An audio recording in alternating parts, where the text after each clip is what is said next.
O que eu posso falar sobre Moonscars? Moonscars foi sem dúvida uma das maiores experiências que eu tive em 2022. Num período onde eu me afastei de todos os jogos basicamente por causa do trabalho, dos estudos e de outras coisas mais. Foi um jogo que me chamou a atenção no momento em que eu decidi controlar meu tempo e voltar a fazer o que eu tanto gosto, que é jogar jogos eletrônicos. Mas o que tem de diferente nesse jogo? Nem eu sei, meus amigos. Nem eu sei, mas a gente vai falar sobre ele aqui hoje.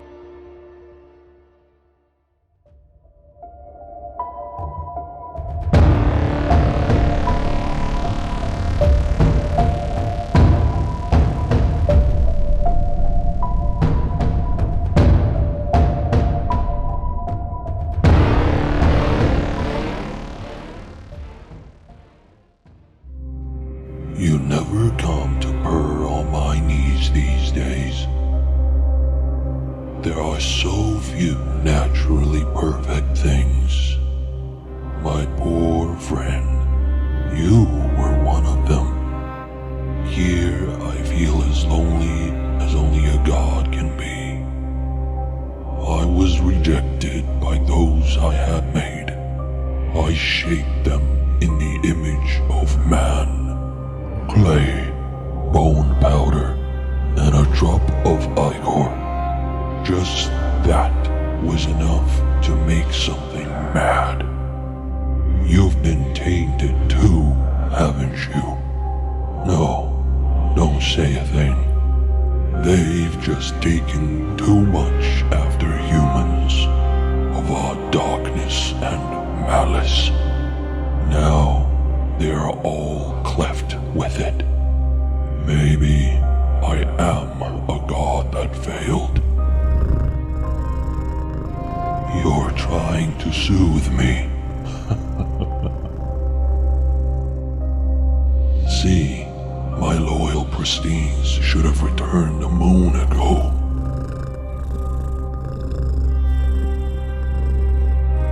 None of the eight. Is that so?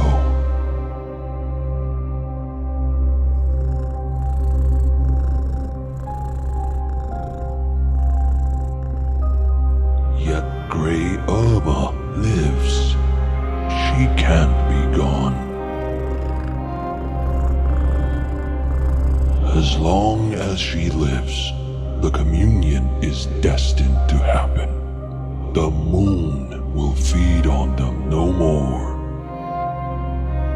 For this will have to brave many, many moons to come.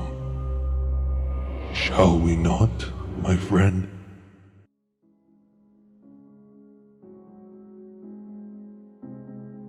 Um Souls-like 2D num mundo enorme. E eu digo enorme porque, sinceramente, não vi nada de linear no jogo. São muitos os caminhos e muitos ambientes diferentes no jogo. Mesmo sendo um ambiente escuro e sem vida, cada lugar consegue ser único à sua maneira. E o que eu pessoalmente achei incrível. Eu zerei esse jogo 3 vezes e eu consegui me emocionar em todas as vezes e me divertir todas as vezes. Mesmo que seja um jogo difícil, tendo obviamente isso como sua base principal, não achei a dificuldade punitiva. Pelo contrário, achei a progressão intuitiva e sem muitos obstáculos, o que é um ponto positivo. O jogo ele é balanceado o suficiente para que você não morra só 3 vezes durante a sua jornada, mas também não é tão exagerado ao ponto que você morra 500 vezes. O combate desse jogo é lindo, a progressão é interessante, fácil de entender e obviamente não é um jogo perfeito. Tem alguns problemas caso você não goste de coisas monótonas, porque por várias vezes eu me vi vagando no mapa por alguns longos minutos, mas isso não me retira a experiência do jogo. Ao meu ver faz parte, e que se foda também a um momento ou outro, não dá pra ficar enchendo o saco. Pra mim o level design é bom, o combate é suave, bonito e funciona, e é isso que importa. Há alguns elementos RPG, como a adição de magias, equipamentos que te dão mais velocidade, ataque, ou te deixam mais forte, porém mais lento e por aí vai. Mas isso aí já é um padrão desse estilo de jogo e nada demais pra se comentar aqui.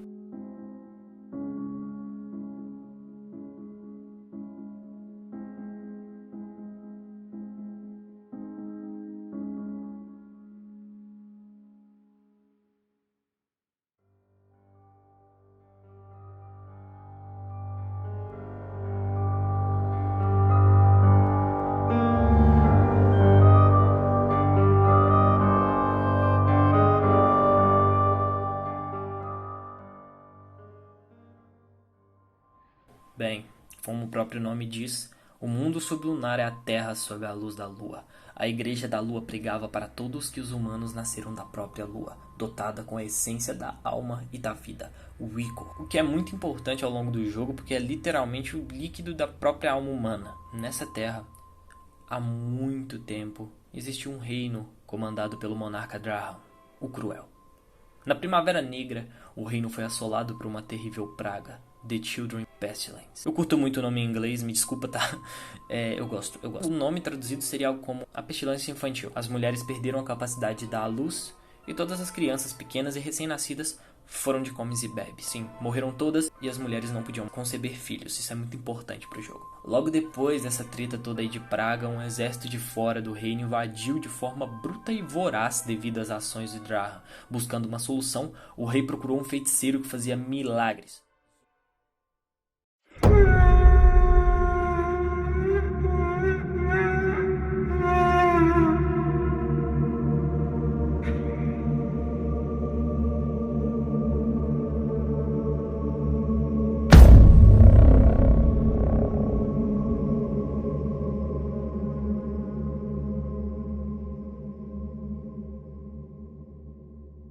Zoran criou moldes feitos de argila, pó de osso e Ichor, sendo todos esses três elementos parte direta do jogo, te ajudam a criar magias, aprimorar suas habilidades e são importantes para sua progressão. Tanto o Ichor quanto o pó de osso e todos os elementos citados na história que aqui conto para vocês, tem toda uma lore dentro do próprio jogo, que eu usei como base para esse vídeo.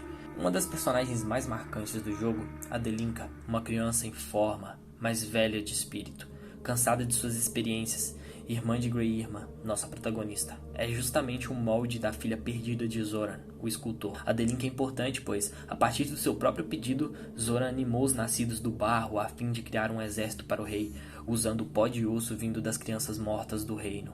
Dessa forma, o exército que havia invadido o reino foi destruído pelo exército criado por Zoran, a mando do rei. Porém, sofreram clivagem e decaíram a feras horrorosas, que são os monstros que a gente enfrenta no jogo.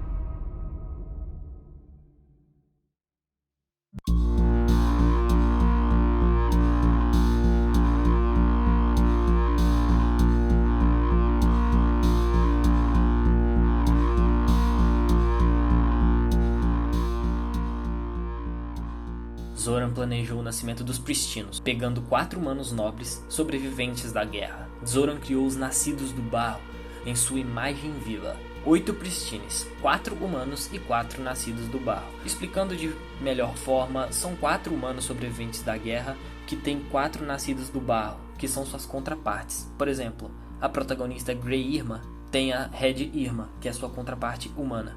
A Wanda tem a sua contraparte do barro, Shokran tem a sua contraparte do barro e por aí vai. A intenção de Zoran era o vaso integral que destruiria todos os nascidos do barro, feras impiedosas. Para isso, precisava que os Pristinos vagassem pelo reino em conflito para descobrirem qual deles estaria escondido esse artefato. A humana Red Irma, que foi o molde de Grey Irma, era uma adoradora da deusa da lua, que orquestrou a queda dos Pristinos para acabar com os planos de Zoran. Manipulando Grey Irma, Red Irma colocou todos os Pristinos uns contra os outros. Com sua inveja e ódio, colocou em todos a dúvida sobre seu real propósito em missão, o que nos gera vários diálogos interessantes no jogo, com a Grey Irma sempre se questionando qual o sentido do que ela tá fazendo, sempre vagando em busca de um propósito que nem ela sequer entende.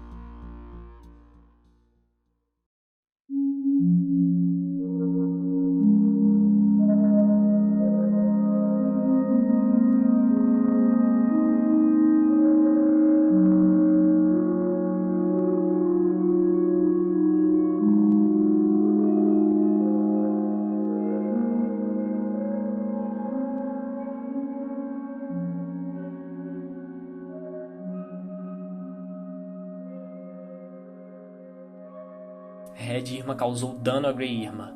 Isso fez com que ela tenha tido visões completamente distorcidas e acreditando ter sido uma humana de verdade. E aqui chegamos ao início do jogo, onde você se levanta e por algum motivo uma voz te dá a sua missão. Grey Irma passa o jogo todo achando que é uma humana, que só usa argila como roupa, e não percebe que é apenas o molde de Red Irma, sua contraparte humana. É por isso que ela deixa seu corpo na máquina da oficina, logo quando achamos o primeiro Dark Mirror, ou o espelho sombrio do jogo. Os Doppelgangers são os moldes descartados que Grey Irma tem de derrotar sempre que ela sai de um Dark Mirror, que sinceramente eu achei maneiro pra caramba, tá? Até porque antes de acender, você deve cair. E chegamos ao primeiro boss do jogo, que é maneiro pra caralho, tá? Shokran o Leal. A fim de recuperar as nossas memórias, a gente tem que derrotar ele.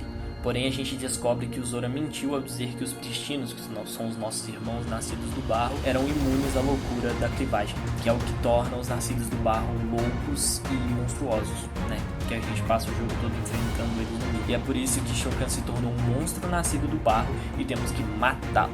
Descobrimos logo então que ele era amigo leal de Greymar e o irmão como nenhum outro. É aqui que você percebe que o que você vai fazer a partir de agora não tem tanto sentido no jogo, porque você está em busca de um objetivo que nem você mesmo sabe o que é, mas você vai descobrir mais pra frente.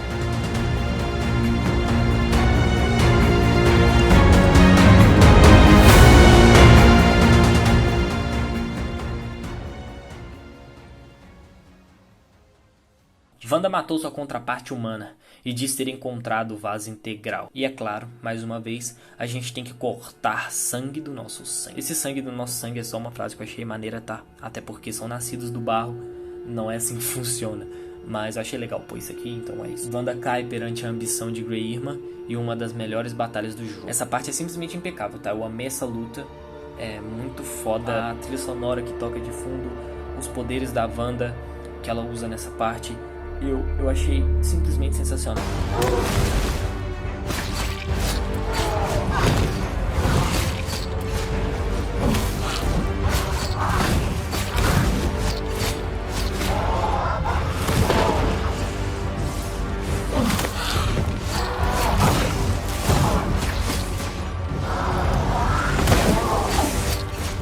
Ainda mais que é naquele cenário amarelo, que é as profundezas, e você tá tudo escuro, sabe? Como se fosse um monte de sombra. Eu acho muito da hora. Porém, o vaso integral dentro do ícor de Wanda estava fendido. Era um instrumento fracassado. A voz da Terra negou o vaso integral para a Wanda que matamos no jogo, pois a original havia sido morta pela mesma. O vaso integral é basicamente a criação perfeita, o nascido do barro perfeito. Porém, a Wanda que a gente mata no jogo é uma nascida do barro que matou a contraparte humana dela. Foi como uma renegação da Terra. Seu último irmão, Lajos o Gigante, guardava o forno mestre, uma câmara nas entranhas da Terra, longe da luz da lua. Era onde havíamos criado todos os verdadeiros nascidos do barro: Lajos, Shokran, Wanda e a própria Greymar. Olha, essa parte aqui foi difícil de entender e eu recorri a várias buscas para tentar entender melhor, porque só jogando o jogo foi um pouco complicado de sacar esse plot. Porém, eu vou tentar explicar de uma forma clara, porque é difícil explicar esse jogo de uma forma clara, mas eu tô tentando, tá? A gente joga o jogo inteiro pensando que o personagem que a gente controla é uma cópia controlada pela Greymar original, que é aquela Greymar que fica lá na máquina da oficina de Zoran logo no começo do jogo. Porém, a gente descobre que, na verdade, o personagem que a gente joga o jogo inteiro é um molde recém-nascido com consciência distinta do seu original. Dizendo melhor, a Greymar do começo do jogo, que a gente joga o comecinho do jogo até o primeiro espelho, ela fica lá na máquina. E a original é a personagem que a gente joga o jogo inteiro a partir daí. É apenas um molde distinto, renascido com consciência própria. Logo aí, a gente já luta com a nossa contraparte original. E é claro, a gente mata ela. E é aí que vem uma das partes mais interessantes do jogo. Quando a gente mata a Greymar original, que é um doppelganger, o molde recém-nascido que a gente controla o jogo inteiro acredita ter matado sua contraparte humana. E ela tá completa agora, fazendo assim, tentando de algum modo entender e aceitar sua própria existência. Greymar então confronta Lajos buscando o vaso integral. O gigante tenta parar a gente, né? Que é a boss fight sinceramente mais fácil do jogo, mas ele é derrotado, obviamente.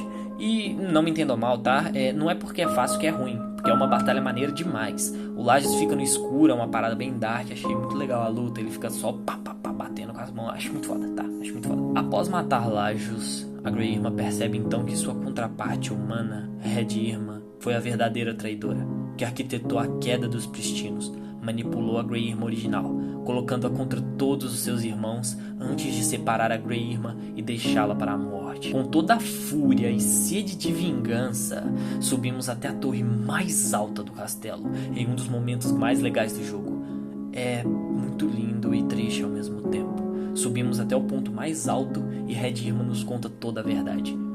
A própria Grey Irmã era o vaso integral. Foi a única cuja glândula não se partiu no forno durante a criação. Red Irmã revela para nós então que guardava rancor de todos os nascidos do barro, por sentir nojo e raiva desse mundo de pristinos, nascidos do barro, criações de Zora.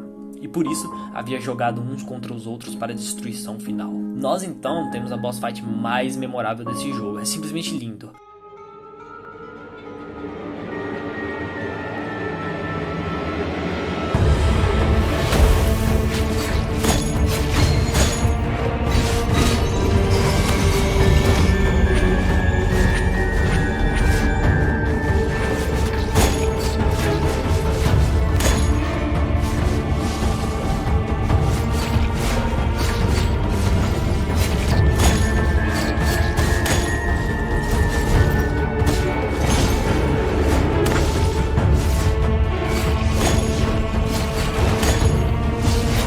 Red Irmã invoca a bênção da lua, sua deusa. Porém, Grey Irmã traz o final de Red Irmã no topo mais alto do castelo, num dos momentos mais incríveis de qualquer jogo que eu tenha jogado. Eu não sei porquê, mas isso mexeu demais comigo, eu não sei explicar, tá? Me desculpem. Permanecendo com sua própria identidade, que já havia aceitado, Grey Irmã não desejou absolutamente nada da morte de Red Irmã, sua contraparte humana, aceitando que seu receptáculo não seria preenchido com nenhuma gota de sua contraparte humana. Grey Irmã retorna ao santuário atrás de Zora. Lá a gente encontra Adelinka, que estava com medo de se tornar alguém irreconhecível e com o desejo de ser ela mesma até o fim, abraça Grey Irmã, transferindo seu próprio Ichor, agora preto, obscuro, o Dark Ichor, para a Grey Irmã, a última nascida do barro.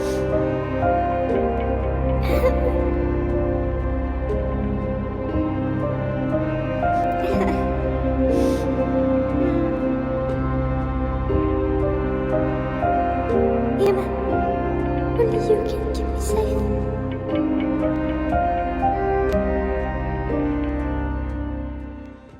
Grey Irmã se torna a verdadeira personificação do vaso integral, um molde impecável que conectava todos os nascidos do barro. E aqui, confrontamos Zora. Descobrimos que os nascidos do barro não receberam o Ichor de Adelinka. Na verdade, era do próprio Zora. Porém agora, Grey Irmã tinha o Ichor de Adelinka, carregando consigo a ligação de todos os nascidos do barro.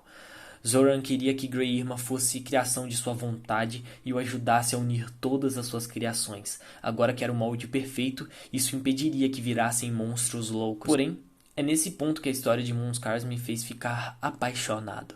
Toda essa jornada não foi em vão.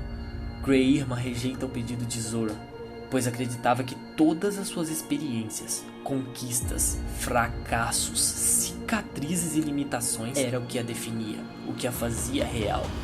Grey Irmã, em seu último brandar de espada, dá o veredito: nem a terra nem a lua a teriam. Derrotamos Zoran e, feridos, caminhamos até o grande forno, lançando uma glândula de Ichor em suas profundezas. Grey Irmã, então, se declara livre e chora lágrimas de ouro sob a lua minguante.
esse é um jogo que para sempre vai ter um espaço especial para mim. Eu espero que vocês tenham gostado do vídeo, esse tipo de vídeo narrando mais a história, assim. Eu achei muito legal fazer desse jeito, um pouco mais sombrio, porque eu acho que combina com a vibe do jogo, então é por isso que eu falei meio assim. Mas eu espero que vocês tenham gostado. Se inscreve aí no canal. E é isso. Até a próxima. Até mais um jogo.